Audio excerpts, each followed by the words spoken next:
Hallelujah. Tunay nga napakabuti ng Panginoon sa ating buhay, mga kapatid at mga minamahal na taga-subaybay ng programang araw-araw na pagpapala.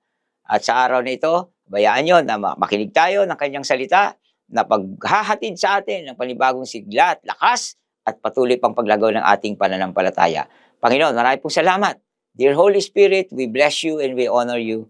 Lord, be with us today and teach us. In Jesus' name, Amen. Amen. Ang akin po ibabahaging talata ay nasa Colossians chapter 3 verse 14 to 15.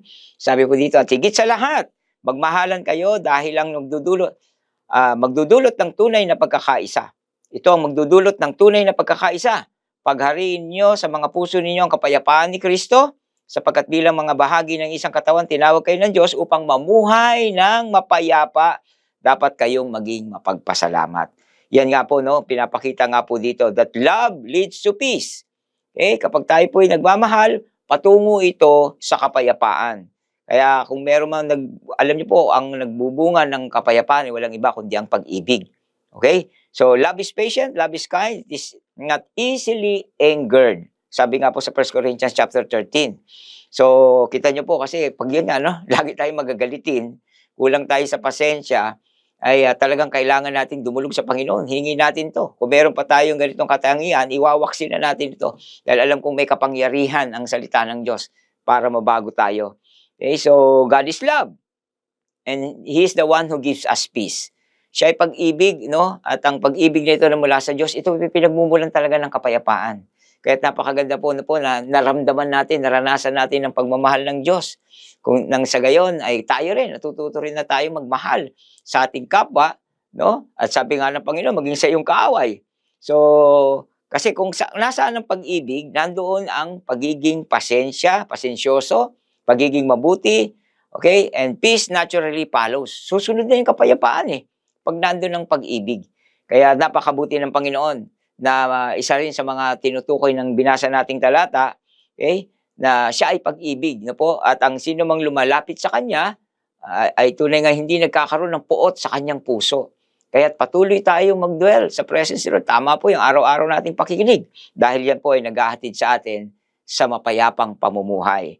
Okay? So ito pong Romans chapter 12 verse 18, if it is possible, live at peace with everyone. Hanggat maaari, mamuhay kayo ng may kapayapaan sa kalagitnaan ng mga tao. Love as the path to peace. Yan po, ang pag-ibig talaga, daan yan patungo sa kapayapaan. Kaya wag lang po sana tuwing buwan ng Pebrero, araw-araw lumapit tayo sa Panginoon because God is love at patuloy niya tayong bibigyan talaga ng wisdom, no? How to love others and even ourselves, no? Kasi minsan talaga minsan inaaway natin yung sarili natin, yung mga pagkakamali natin, hindi na po natin dapat ariin na tayo pa yung mismong nagko-condemn sa ating sarili. Mahalin natin ang ating mga buhay. At kahit sa ating mga sarili, magpatawad tayo because love forgives. Kaya maraming salamat po dahil naunawaan natin ngayon na kung may tunay na pag-ibig, may tunay na kapayapaan. So yan po yung naisipahatid ng Panginoon sa atin at tayo po sandaling manalangin. Dakilang Diyos, salamat po sa mga maiksing mga salita na amin pong natanggap ngayong umagang ito. Dalangin nga po namin na araw-araw ng aming buhay, patnubayan mo kami at pag umapawin mo ang aming mga puso ng iyong pag-ibig dahil nais namin, Lord, na ang pag-ibig mong maranasan ng sanlibutan ito. For God so loved the world. Ganun mo kami kamahal. Kaya't mahal na mahal ka rin namin, Panginoon. Salamat sa pagtugon mo sa mga panalangin ng bawat isa. Ngayong araw na ito dahil kami lahat minamahal mo. Sa pangalan ng Panginoong Yesus, ito po ang aking deklarasyon at panalangin. Tayo pong lahat ay magsabi ng Amen. Maraming salamat po. Hanggang sa pagkakataong pong muli, kung luluobin ng Panginoon, God bless you and Shalom.